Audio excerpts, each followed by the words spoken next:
Hello నమస్తే, నేను journalist YNR.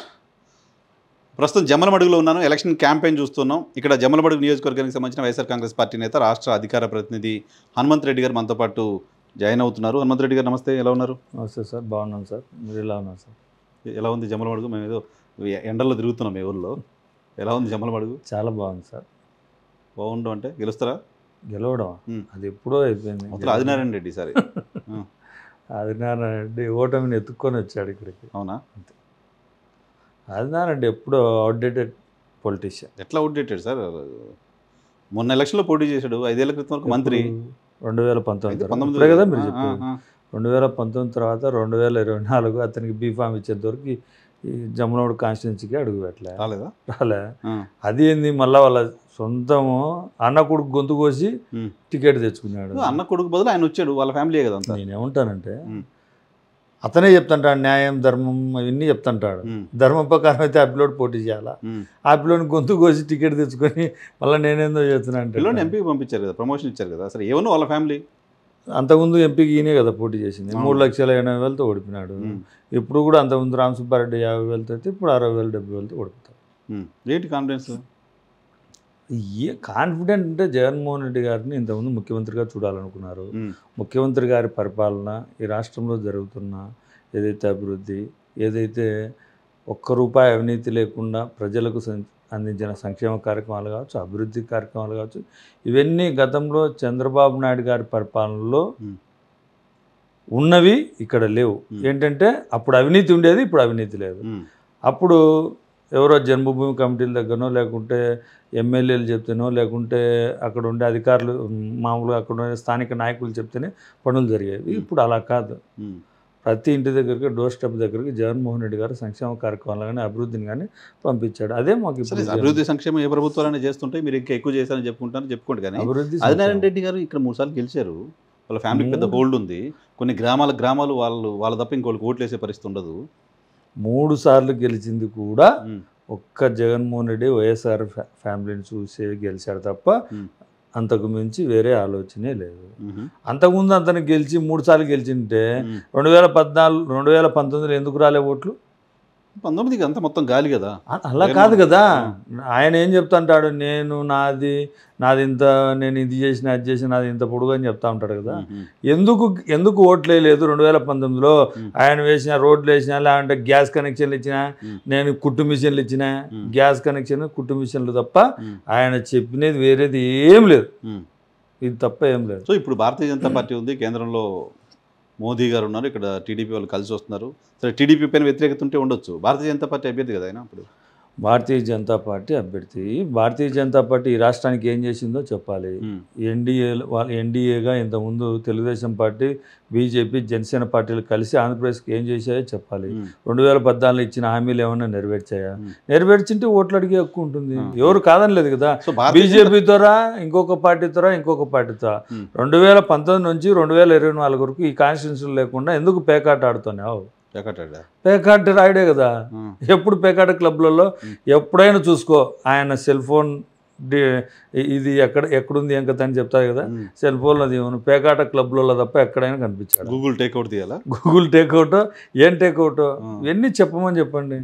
ఆయన ఉత్త నిందలు వేసేదానికి తప్ప వేరే దానికి పనికిరాడు. అంత బలహీనమైన నాయకుడిగా ఎందుకు చూస్తారు? ఫ్యాక్షన్ లీడర్గా ఉన్నారు ఆయన. కొన్ని పల్లెలు వాళ్ళు చెప్తే తప్ప ఓట్లు లేని పరిస్థితులు ఉంటాయి. మేమంటే బయట నుంచి చూస్తున్నప్పుడు కనిపిస్తుంది కాదు. అట్లా అవన్నీ రాజశేఖర రెడ్డి గారి, నేనేమంటా అంటే ఆయన ఏదో చెప్పుకొని తప్పుడు మాటలు చెప్తా ఉంటాడు. అవన్నీ జరిగే పని లేదు. గతంలో ఉండేటివేమో అది 2019 నుంచి అవన్నీ మూసిపోయినాయి. 2024 ఎలక్షన్లో అతన్ని అత్యధిక మెజార్టీతో అతని పైన సుధీర్ రెడ్డి గారు గెలవబోతున్నారు. దీంట్లో ఎటువంటి ఆలోచన. సో ఆదినారాయణ రెడ్డి గారు వీక్ అయ్యారా? వైఎస్ఆర్ కాంగ్రెస్ పార్టీ స్ట్రాంగ్ అయిందా? వైఎస్ఆర్ కాంగ్రెస్ పార్టీ స్ట్రాంగ్ అయింది. ఎవరైనా సార్, నేనైనా మీరైనా ఎవరైనా ప్రజలకు ఒక నమ్మకాన్ని కలిగించాలి. నేను వాళ్ళతో పాటు ఉన్నాను, వాళ్ళ సమస్యల పట్ల అవగాహన ఉంది. ఇప్పుడు జమ్మలమడుగు నియోజకవర్గంలో ప్రజలకు ఏం సమస్యలు లేవు. ఆ సమస్యలను మనం ఏదైతే 2019 ఎలక్షన్ ముందు ఏదైతే చెప్పామో అవి చేసే ఓట్లు అడుగుతా ఉన్నాం. మేము ఎక్కడ ఇంకోటి చెప్పలేదు. ఈయన ఎన్డీఏ గురించి ఏదో చెప్తా ఉంటాడు కదా. మరి ఎందుకు కడప జిల్లాకు స్టీల్ ప్లాంట్ అంతకుముందు తీసుకురాలేకపోయాడు. 2019 నుంచి 2024 వరకు బీజేపీలోనే ఉన్నాడు కదా. ఎందుకు విభజన హామీల్లో నెరవేర్చాల్సిన హామీలు ఎందుకు నెరవేర్చలేకపోయాడు? ఎప్పుడైనా ఈ రాష్ట్రం యొక్క సమస్యల పట్ల కానీ, ఈ రాష్ట్రంలో బీజేపీ చేయాల్సిన అభివృద్ధి పైన కానీ, ఈ రాష్ట్రానికి నిధులు ఇవ్వాల్సిన దాని మీద కానీ ఎందుకు మాట్లాడలేకపోయాడు అంటున్నా. ఆదినారాయణ రెడ్డి అనే వ్యక్తి తలదాచుకోవడానికి తన వియ్యంకుడైనటువంటి కేశవరెడ్డి డబ్బులు ఇవ్వాల్సింటే ప్రజలకు ఎగ్గొట్టిన దాని గురించి తప్పించుకోవడానికి, అధికారంలో ఉంటే ఎవరు నా దగ్గరికి రారు అని బెదిరించుకోవడానికి మాత్రమే పార్టీ మారాడు తప్ప షెల్టర్ కోసం తప్ప ఆ బీజేపీ నాయకులకు ఇతని యొక్క వ్యక్తిత్వం విధానం తెలిస్తే ఇతని బయటకు దొబ్బేస్తారు. కానీ భారతీయ జనతా పార్టీ ఏం లేదు. జమ్మలమడుగులో ఆదినారాయణ రెడ్డిని తీసేస్తే భారతీయ జనతా పార్టీ ఏం లేదు కదా, ఎక్కడ ఏం లేదు. నేనేమంటానంటే సార్, ఇప్పుడు జగన్మోహన్ రెడ్డి అనుకూల ఓటు, వ్యతిరేక ఓటు అంతే, ఇంకా ఇప్పుడు వేరేదేం లేదు. ఆయన బీజేపీలో ఉన్నాడు, బీజేపీ కాకుండా మీరు నిలవనే దానికి నిలిపేస్తారు అంతే. దానికి ఆదినారెడ్డి ఏం నిలబడాల్సిన అవసరం లేదు. ఏమంటా అంటే అతను గాలి కబుర్లు చెప్పడానికి వచ్చాడు. గాలి కబుర్లు జమ్మలమడుగు ప్రజలు వినేదానికి దగ్గరగా లేరు. కానీ జమ్మలమడుగులో ఉండి వైసీపీ నాయకులుగా ఆదినారాయణ రెడ్డి గారిని చాలా తక్కువ చేసి మాట్లాడుతున్నారు మీరు. సార్ అతన్ని ప్రజలు పట్టించుకునే పరిస్థితి లేదు సార్. నేనేమంటా అంటే ప్రజలకు దగ్గరగా ఉండాలి. ఏ నాయకుడైనా సరే, ఏ ప్రజాప్రతినిధి అయినా సరే ప్రతిపక్షంలో ఉంటే ఇంకా ప్రజలకు దగ్గరగా ఉండాలి. ఎందుకని అంటే ఎప్పుడైతే ప్రభుత్వంతోనో ఎక్కడైనా సమస్య వచ్చే వాళ్ళ దగ్గరికి వెళ్తే ప్రతిపక్షంలో ఉండి వాళ్ళు పోరాడతారు, ప్రభుత్వంతో పోరాడతారు అనే సమస్యను వాళ్ళ యొక్క నమ్మకాన్ని చురుకునాల. మనం ఎప్పుడు పేకాట క్లబ్లలో తిరుగుతుంటే ఎక్కడ వస్తుంది సార్? నాకు అర్థం కాలేదు. ఎక్కడ పేకాట క్లబ్లలో ఉంటే ప్రజల సమస్యల పట్ల ఎప్పుడైనా సరే జమ్మలమడుగులో పలాని అంటే సమస్యలే లేవు కాబట్టి అతని దగ్గరికి ఎవరు వెళ్ళరు. అందుకే అతను పేకాట క్లబ్లకు పోయినాడు. ఇప్పుడు ఏదో ఎలక్షన్లు వచ్చాయి కాబట్టి ఎలక్షన్ల ముందర వచ్చాడు అంతే తప్ప వేరేదేం లేదు. అతనికి సొంత బంధువులు లేదు, ఏం లేదు. అతని అధికార దాహం కోసం ఎవరినైనా గొంతు కోసేదానికి ముందర ఉంటాడు. ఎవరినైనా సరే, బావమర్దులు లేదు, తమ్ముళ్ళు లేదు, అన్నగారు లేదు, ఎవరి గొంతు అయినా కోస్తాడు అంతే, అంతే తప్ప వేరేది లేదు. సో ఇప్పుడు మీరు గ్యారంటీ గెలవగలను ధీమాతో ఉన్నారు. అయితే మీ మేనిఫెస్టో గురించి మాట్లాడుకుందాం. ఏంటి YSR Congress party manifesto disappoint చేసిందా ఏమన్నా కేడర్ని నాయకులు? ఎందుకు సార్, ఎందుకు? ఇప్పుడు 2019 ఎలక్షన్ల ముందర జగన్మోహన్ రెడ్డి గారు ఇచ్చిన మేనిఫెస్టో అదంతా చేశాం కాబట్టి ఇప్పుడు ఓట్లు అడుగుతా ఉన్నాం. ఇప్పుడు ఇచ్చే మేనిఫెస్టో ఏంటి? 2024 తర్వాత చేస్తామని చెప్తున్నాం అంతే తప్ప 2019 నుంచి 2024 వరకు జగన్మోహన్ రెడ్డి గారి యొక్క నమ్మకం, ఆయన చేసిన అభివృద్ధి, ఆయన చేసిన సంక్షేమం, ఈ రాష్ట్రం యొక్క కరోనా పరిస్థితుల్లో ఏ విధంగా ఈ రాష్ట్రాన్ని ఆదుకున్నాడు, ప్రజలకు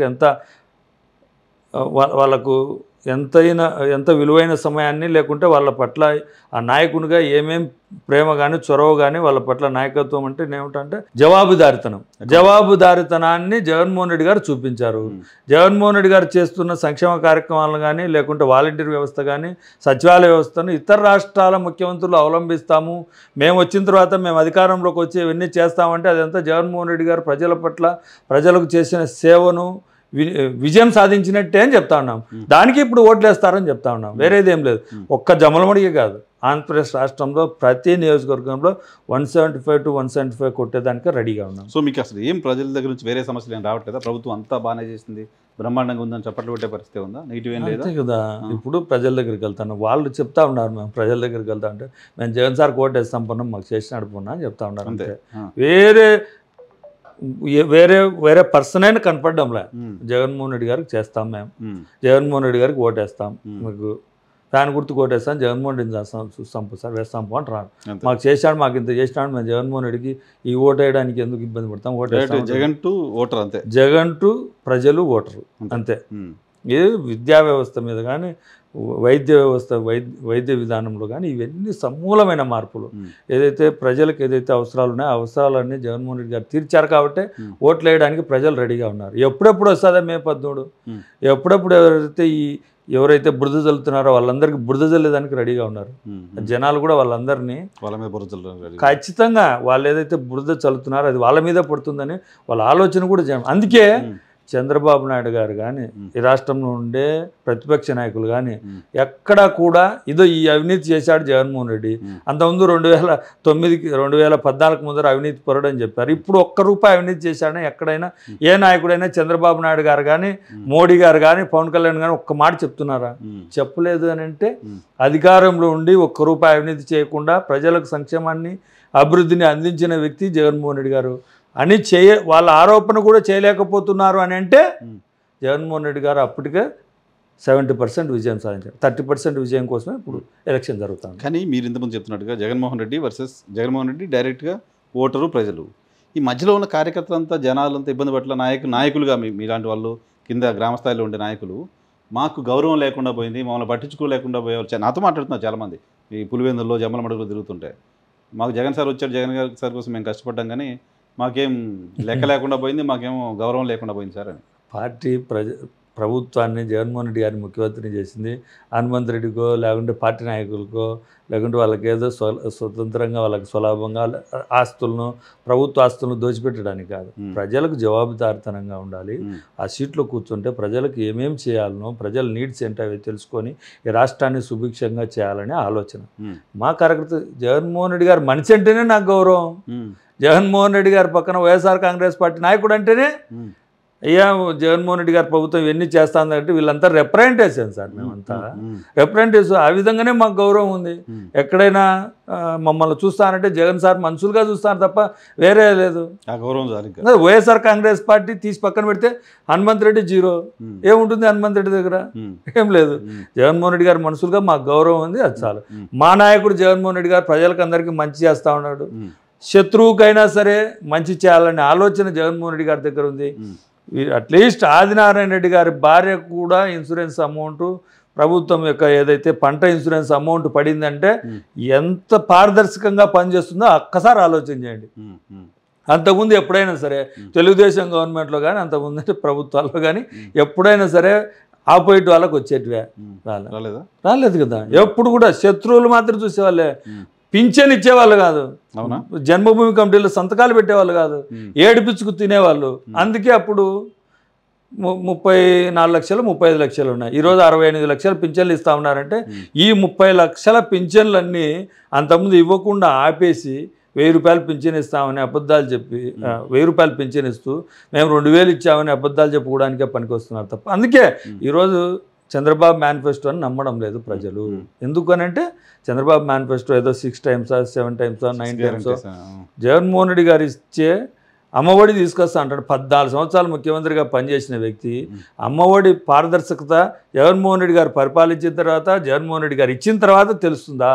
నీ యొక్క విజనరీ అని చెప్పుకుంటుంటావు కదా, నువ్వు నీ విజనరీ వల్ల ఈ రాష్ట్రానికి కొనుగూడిన ఒక్క ప్రయోజనం చెప్పుకుంటున్నా. రాష్ట్ర ప్రజలకు నేను ఈ సంక్షేమ కార్యక్రమం చేశాను, ఇది నాది అనే పేటెంట్ హక్కు ఒక్క సంక్షేమ కార్యక్రమం కానీ ఒక్కటి కూడా చెప్పాలి. అది ఓకే, క్రెడిబిలిటీ గురించి మాట. దానికంటే ముందు నేను కార్యకర్త పాయింట్ ఆఫ్ వ్యూలో కార్యకర్తలు కూడా జగన్మోహన్ రెడ్డి ముఖ్యమంత్రి కావాలని పనిచేశారు కదా. ప్రజలు ఓట్లేయటం మాత్రమే కాదు కదా, 10 ఏళ్ల పాటు ఆయనతో పాటు తిరిగి ఆయన ముఖ్యమంత్రి అయిపోతారు, మనకేదో పదవులు వస్తాయి లేకపోతే ఇంకేదో వస్తుందని కోరుకున్న వాళ్ళు ఉన్నారు కదా. వచ్చాయి కదా.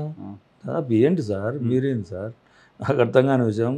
బీసీలను ఎస్సీలను ఎస్టీలను 50% రిజర్వేషన్ కల్పించి మహిళలకు 50% రిజర్వేషన్ కల్పించి ఎంపీటీసీలుగా జెడ్పీటీసీలుగా సర్పంచులుగా ఈరోజు ఎన్నో జెడ్పీ చైర్మన్గా మున్సిపల్ చైర్మన్లుగా వీళ్ళంతా ఉన్నారు వైఎస్ఆర్ కాంగ్రెస్ పార్టీ కార్యకర్తలే కదా, వైఎస్ఆర్ కాంగ్రెస్ పార్టీ నాయకులే కదా.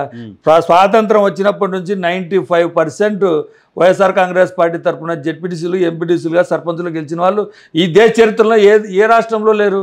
ఒక ఆంధ్రప్రదేశ్ రాష్ట్రంలో మాకందరికి గౌరవం సర్పంచులుగా జెడ్పీటీసీలుగా ఎంపీటీసీలుగా ఉండేది ఇది గౌరవం కాదా? కౌన్సిలర్లుగా ఉండేది గౌరవం కాదా? మేయర్లుగా ఉండేది కౌన్సిలర్. ఎక్కడో తేడా ఉంది. రాజశేఖర రెడ్డి సార్ ఉన్నప్పుడు కొంచెం ఏదో వేరే ఉంది, ఇప్పుడు ఇంకేదో వేరే ఉంది సార్. రాజశేఖర్ సార్ ఉన్నప్పుడు కూడా ఇంతే. కానీ ఏంటంటే అప్పుడు రియల్ ఎస్టేట్ భూమి వచ్చింది. అప్పుడు 2000కు 3000కు 5000కు ఎకరాకు భూములు దొరికేటివి. ఇప్పుడు ఏంటంటే రాజశేఖర్ సార్ చేసిన ఆ రోజు ఏదైతే కాలువలను లేకుంటే జలయజ్ఞం మీద పెట్టిన పెట్టుబడి అవన్నీ ఈరోజు వచ్చాయి కాబట్టి ఆ పంటలు ఫలితాలు వచ్చాయి కాబట్టి అప్పుడు డబ్బులు వచ్చాయి, ఆ విధంగానే వచ్చాయి. ఇప్పుడు కూడా అంతకంటే ఎక్కువ డబ్బులు వస్తూ ఉన్నాయి, ఇప్పుడు కూడా అంతకంటే ఎక్కువ రేట్లు ఉన్నాయి. అదంతా సార్ నేనేమంటానంటే మా మీద తెలుగుదేశం పార్టీ వాళ్ళు చెప్పే బురదజల్లే కార్యక్రమం. ఎందుకంటే వాళ్ళు ఎప్పుడో ఒక ఊర్లో ఒకరో ఇద్దరో నాయకులు బాగుపడేవాళ్ళు, ఒకరో ఇద్దరు నాయకులు బాగుపడేవాళ్ళు, ఊరంతా నష్టం జరిగేది. ఇప్పుడు ఊరంతా బాగుంటుంది, ఒకరో ఇద్దరు మా నాయకులు నష్టపోయినచ్చు, లేదు డబ్బులు ఖర్చు పెట్టుకోవచ్చు, వాళ్ళకి నష్టం జరిగేంత మాత్రాన్నే ఊరు బాగుంటే చాలు కదా. ఒక వైఎస్ఆర్ కాంగ్రెస్ పార్టీ నాయకుడు కార్యకర్త ఇబ్బంది జరిగిండొచ్చు, నేనేం కాదని చెప్పను, కానీ వాళ్ళకు కూడా మంచి జరుగుతుంది. మళ్ళీ ఎలక్షన్లు 2024 ఎలక్షన్లు జగన్మోహన్ రెడ్డి గారు ముఖ్యమంత్రి అవుతారు, అందరికీ మంచి జరుగుతుంది, అందరికీ పదవులు వస్తాయి, అందరికీ నేనంటే పారదర్శకంగా పనిచేసే ముఖ్యమంత్రి, పారదర్శకంగా చేసే ప్రభుత్వం ఉంటే రాష్ట్రంలోని అందరూ కూడా బాగుంటారనే కోరుకుంటా ఉన్నాను. Why not Pulivendula Telugu Desam party slogan ఇప్పుడు. పులివెందులు డిపాజిట్ తెచ్చుకోము సార్, వై నాట్ పులివెందుల కాదు, వై నాట్ కుప్పం అంటున్నాను, కుప్పంలో ఏరుకోమని చెప్పాను.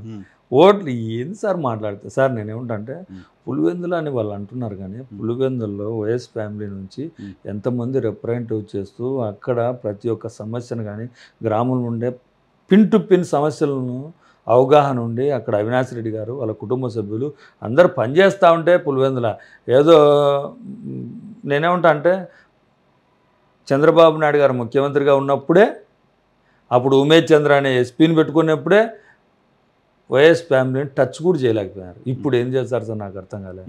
నేనేమంటే వాళ్ళకి అధికారం ఉండి, ప్రభుత్వం ఉండి, పోలీసులు ఉపయోగించి వాళ్ళు రకరకాలుగా డబ్బులు ప్రయోగం చేసి ఇన్ని చేస్తేనే ఆ రోజు చేసుకోలేదు. ఇప్పుడు ఏం చేస్తారు? ఇప్పుడు కూడా మేము ఓపెన్ ఛాలెంజ్ చెప్తాను, ప్రతి బూత్లో తెలుగుదేశం పార్టీ చంద్రబాబు నాయుడు గారు వచ్చి కూర్చోమని చెప్పండి, పారదర్శకంగానే ఓట్లు జరుగుతాయి, ప్రజాస్వామ్యబద్ధంగానే ఎలక్షన్ కమిషన్ నియమించిన నిబంధనల మేరకే ఓట్లు జరుగుతాయి, వచ్చి ఎవరైనా చెక్ చేసుకోవచ్చు, 1,00,000 మెజార్టీ అక్కడ వస్తుంది. వైనాట్ పులివెందుల కాదు, వైనాట్ డిపాజిట్ అని చెప్పండి. కానీ మీకు మీ ఓట్లకు మీకు కాంగ్రెస్ పార్టీ బొక్క పెట్టట్లా? షర్మిల గారు సునీతమ్మ చేస్తున్న క్యాంపెయిన్ నష్టం కదా మీకు? సార్ నేనేమంటా అంటే అది నిజం కాదు, నిజంగా మా వర్షన్ ప్రజలు కూడా చెప్తా ఉన్నారు. పట్టుకొని 10 మంది కూడా ఈ జమలవడుగులో పెడితే 15 మంది కూడా లేరు, మళ్ళీ యా నుంచి తోలుకొచ్చుకొని అడబెట్టుకొని చూస్తూ ఉన్నారు. మీరు కూడా గమనించుంటారు, ఎక్కడన్నా సభలలో చూసింటారు, ఎక్కడైనా షర్మిలమ్మ ఊరికి ఏంటంటే సార్ తెలుగుదేశం పార్టీ ఏదైతే ఆంధ్రజ్యోతి రాధాకృష్ణ స్క్రిప్ట్ చదవడానికి వచ్చిన షర్మిలమ్మ ఎలక్షన్ అయిపోతేనే మే 11వ తారీఖు 10వ తారీఖు 11వ తారీఖు క్యాంపెయిన్ స్టాప్ అయిపోతుంది. ఆ తర్వాత వాళ్ళకి కనిపిస్తే ఓటు, వాళ్ళకి కనిపించరు. ఓట్లు కొంగు పట్టుకొని ఓట్లు అడుగుతాయి కాదు. నాయకత్వం అంటే మనం ఏం చేసాం, మనం ఏం చేయగలుగుతున్నాం, న్యాయం జరగండి ఇక్కడ ప్రజలను అడుగుతున్నారు. వాళ్ళు అన్యాయం చేసింది నీకు చంద్రబాబు నాయుడు, సునీతమ్మకు కానీ వాళ్ళకి చేసింది, బీటెక్ రఘు లేకుంటే ఆదినారాయణ వాళ్ళు అన్యాయం చేశారు. అన్యాయం చేసిన వాళ్ళ తరపున మాట్లాడుతున్న మీకు దేవుడు అన్యాయం చేశాడు, మనం ఏం చేయలేము. దేవుడు అన్యాయం చేస్తారు రేపు పొద్దున. నేనేమంటా అంటే సార్ మన నిజం దేవుడు న్యాయం చేస్తాడు, మాకు న్యాయం చేస్తాడు. వాళ్ళు అన్యాయంగా మా మీద బుడజలుతా ఉంటే మాకు న్యాయం చేస్తాడు అంటున్నా. ఆమె చెప్తా ఉంది కదా, ఈరోజు అదే వైఎస్ వివేకానంద రెడ్డి హత్య మీదనో ఇంకొకరి మీదనో జరుగుతూ ఉంది. ఎస్, ప్రజలు అదే తీర్పు ఇవ్వబోతూ ఉన్నారు. మళ్ళీ 3,50,000 ఓట్ల మెజార్టీ పైన అవినాష్ రెడ్డి గారు గెలవబోతున్నారు. ఆ తర్వాత వీళ్ళు మాట్లాడడానికి కూడా ఏం అర్హత లేదు. ఇంతే. దీని గురించి సార్ షర్మిలమ్మో కాంగ్రెస్ పార్టీ జీరో, ఈ రాష్ట్రానికి చేసిన అన్యాయం. అవినాష్ రెడ్డి టార్గెట్గా మొత్తం కడప జిల్లాలో అవినాష్ రెడ్డి టార్గెట్గా క్యాంపెయిన్ జరుగుతుంది. అపోజిషన్ పార్టీస్ అన్ని ప్రధానంగా వైఎస్ఆర్ ఎందుకని కాంగ్రెస్ పార్టీ జగన్మోహన్ రెడ్డి గారికి అత్యంత ఆప్తుడు. జగన్మోహన్ రెడ్డి గారు ఇచ్చిన ప్రతి పనిని రాముడు చెబితే లక్ష్మణుడు ఏ విధంగా చేస్తాడో ఆ విధంగా చేస్తాడు. కాబట్టి ఎక్కడా కూడా చిన్న తప్పు కూడా చేయడనే ఆలోచన ఉంది. కాబట్టి ఆయన మీద నమ్మకం ఉంది. అందులో కడప జిల్లా ప్రజలకు కూడా అందరికీ సుపరిచితుడు, అందరికీ దగ్గరగా ఉండేవాడు. మార్నింగ్ 4:30కి ప్రజా దర్బార్ పెడితే ఈ మధ్యాహ్నం సాయంత్రం వరకు కూడా ప్రజలతో సంబంధాలు, వాళ్ళు ఇచ్చిన అప్లికేషన్ తీసుకొని వాళ్ళ రిప్రజెంటేషన్ తీసుకొని వాళ్ళకి మళ్ళీ ఆఫీసర్లకో ఎవరికో వాళ్ళకి చెప్పి మళ్ళీ రివర్స్ ఫోన్ చేస్తాడు అనే నమ్మకం ఉంది. కాబట్టి అవినాష్ రెడ్డి గారి మీద బురద ఎక్కువ చల్లుతూ ఉన్నారు. ఏదో ఒక రకంగా జగన్మోహన్ రెడ్డి గారికి అండ లేకుండా అతన్ని స్ప్లిట్ చేయాలి, మనం బురద చల్లితే అతని ఇంటికి వెళ్ళిపోతాడు, అతను ఈ విధంగా మాట్లాడుతుంటే ప్రతిరోజు రాళ్ళు వేస్తూ ఉంటే ఎక్కడో చోట దాక్కుంటాడు అనుకుంటాను. ఆ రాళ్ళను కూడా ఒడిసిపెట్టుకొని దాని మీద ఎక్కి ప్రజలకు మంచి చేయాలనే ఆలోచన ఉంది. అలాంటి రాళ్ళను కూడా పువ్వులుగా భావిస్తాడు అవినాష్ రెడ్డి గారు. అందుకే అవినాష్ రెడ్డి గారి మీద అంత టార్గెట్ చేసుకున్నారు. ఎప్పుడైనా చూసుకోండి, జగన్మోహన్ రెడ్డి గారికి ఎవరైతే అత్యంత దగ్గరగా ఉండి బలంగా ఉంటారో వాళ్ళ మీదనే తెలుగుదేశం పార్టీ, ఆంధ్రజ్యోతి రాధాకృష్ణ, TV5 కానీ ఇటువంటివి ఎన్ని చేసేది ఏంటంటే అంటే తప్పుడు అలిగేషన్లు, తప్పుడు మాటలు మాట్లాడడం తప్ప ఎక్కడ నిరూపించేదానికి కాదు. మళ్ళీ అటు తిరిగి యార్రా స్వామి చూపిరా అంటే అడగను, ఆడ ఉండను కూడా ఉండరు. ఏంద్ర నువ్వు చేసిన అలిగేషన్ ఏంటి, ఆ అలిగేషన్ ఏందో చూపిరా స్వామి అంటే ఒక్క మాట కూడా మళ్ళీ కర్ర పట్టుకొని పవర్ పాయింట్ ప్రజెంటేషన్ సునీతారెడ్డి గారు చేస్తున్నారు కదా. నేను సార్ సునీతారెడ్డి గురించి ఎంత తక్కువ మాట్లాడితే అంత తక్కువ మాట్లాడతాను. ఆమె మహిళ అయింది మాట్లాడలేకపోతున్నాం, కానీ కర్ర పట్టుకొని రిప్రజెంటేషన్ చేసి ఆమె 2019 ఎలక్షన్ల ముందర ఏం మాట్లాడినావు? నేనేమంటా అంటే అదే కేసు గురించి సొంత మేనమామ శివప్రకాష్ రెడ్డి గారు ఈ జమ్మలమడుగులో పోటీ చేస్తున్న ఆదినారాయణ రెడ్డి గారికి ఫోన్ చేసి చెప్పాడు, మా బావ ఇట్లా చనిపోయాడు, హార్ట్ స్ట్రోక్ చనిపోయాడని. మళ్ళీ ఆయన ఆదినాయుడు ఏం చేసినాడు, మళ్ళీ వాళ్ళ శివప్రకాష్ రెడ్డి కొడుకు ఫోన్ చేశాడంట. కొడుకు ఫోన్ చేసి అదే కన్ఫర్మ్ చేశాడంట. అదే విషయం మనం చెప్పింది కాదు. ఇప్పుడు నేను చెప్పేది 2019 ఎలక్షన్ల ముందర సిబిఐకి ఏదైతే అప్పుడు చేసిన ఇంట్రాగేషన్ చేసిన సిట్ 1 సిట్ 2 దర్యాప్తులు ఆయన ఇచ్చాడు. అవన్నీ పక్కన పెట్టుకొని సొంత మేనమామ అక్కడ లెటర్ దొరికింది, చంపినారు, దెబ్బలు తగిలినాయని ఆయన, ఫోటోలు తగిలినాయని వాళ్ళే అలిగేషన్ చేసి వాళ్ళే దాన్ని ప్రచారం చేసి వేరొకరి మీద దుబ్బితే సత్యం సార్, సత్యానికి చెదలు పట్టదు. ఇది గుర్తుపెట్టుకోవాలా. ఈ విషయం మళ్ళా ఈ విషయం గురించి మళ్ళీ అడగండి, ఎప్పుడైనా చెప్తాం. సత్యాన్ని ధర్మాన్ని ఎవరో వంచన చేయాలన్నా ధర్మాన్ని చేయాలని ఖచ్చితంగా తేలిపోతుంది కదా. దాని మీద అలిగేషన్ చేస్తున్నా ఆదినారాయణ రెడ్డి కావచ్చు, బీటెక్ రవి కావచ్చు, సునీతమ్మ కావచ్చు, శర్మిలమ్మ గారు అందరికీ బుద్ధి చెప్తారు. ఆంధ్రప్రదేశ్ రాష్ట్ర ప్రజలు, ముఖ్యంగా కడప జిల్లా ప్రజలు ఖచ్చితంగా బుద్ధి చెప్తారు. వాళ్ళని ఎటువంటి కన్సిడర్ కూడా చేయరు. వాళ్ళ ఆలోచనలను ఖచ్చితంగా వాళ్ళు ఏదైతే తప్పుడు ఆరోపణలు చేస్తున్నారో అది తప్పు అని నిరూపించడానికి మే 18 ఎలక్షన్ జరగబోతా ఉంది. ఖచ్చితంగా ఆదినారాయణ రెడ్డికి కూడా ఈ ఎలక్షన్ల తర్వాత అస్సలు అడ్రస్ కూడా కనపడాడు, అడ్రస్ కూడా ఉండడు. నేను చెప్తున్నా, ఆదినారాయణ రెడ్డిని ఎవరో టార్గెట్, జగన్మోహన్ రెడ్డి గారి మీద అతను ఏదో ప్రతిరోజు నన్ను చంపుతారు, నన్ను అది చేస్తారు, ఇది చేస్తారు అని చెప్తా ఉన్నారు. వాని కుక్కలు కూడా పట్టించుకో. ఆదినారాయణ రెడ్డి అనే వ్యక్తిని కుక్కలు కూడా పట్టించుకో. అతన్ని ఎవరు సంపాదించాల్సిన అతన్ని సూసైడ్ చేసుకొని తెచ్చుకుంటాడు.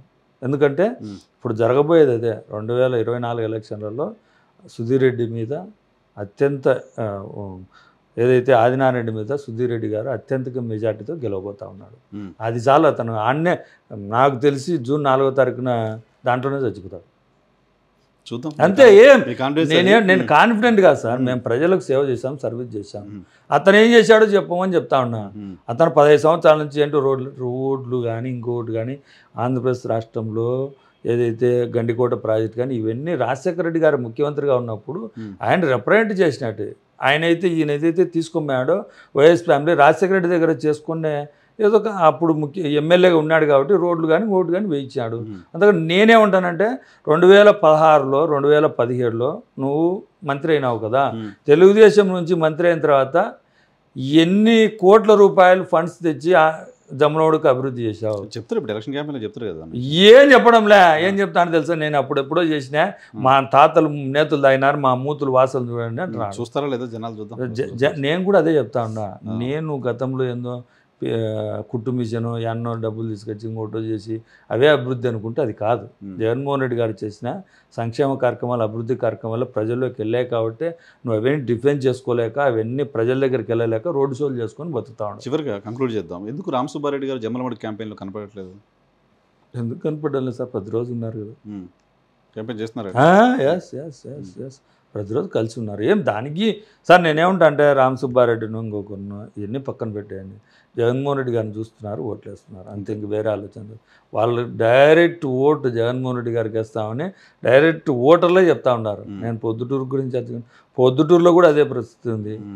నేను ఎందుకు ఈ పొద్దుటూరు విషయం కూడా చెప్తా అంటే రాచమల్లి ప్రసాద్ రెడ్డి గారు కూడా ప్రజలకు సర్వీస్ చేసి ప్రజలకు దగ్గరగా ఉంటారు కాబట్టి, ప్రతిరోజు దగ్గరగా ఉన్నారంటే ఇంతవరకు లేని వరదరాజరెడ్డి వచ్చి మాట్లాడుతూ ఉన్నారు కాబట్టి చెప్తా ఉన్నా.